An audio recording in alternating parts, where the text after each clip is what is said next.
ኢትዮጵያን የሚያክል ሀገር ኢንካፕሱሌትድ ሆና ለልጆቻችን መሸጋገር አለበት ብሎ ማመን ተገቢ ሐሳብ አይደለም።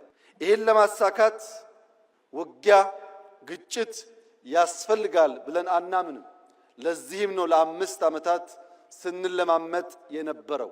አሁንም በሰላም በዓለም ሕግ መሰረት ኢትዮጵያን ከዘጋት በርና ድሃ ካስባላት መጠሪያዋ መገላገል አለባት ብለን ስለምናምን በየትኛው መድረክ ከኢትዮጵያ ጋር በሰላማዊ መንገድ ለመነጋገር የሚፈቅድ አካል ካለ እጃችን ከምን ጊዜውም በላይ የተዘረጋ ነው።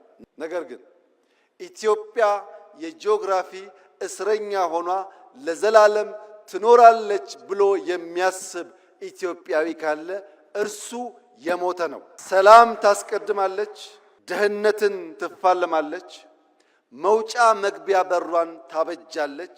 ይህ አይቀሬ ጉዳይ መሆኑን ተገንዝበው ወንድም እህቶቻችን በፈጠነ ጊዜ ለድርድር ራሳቸውን ዝግጁ እንዲያደርጉ ማድረግ ነው።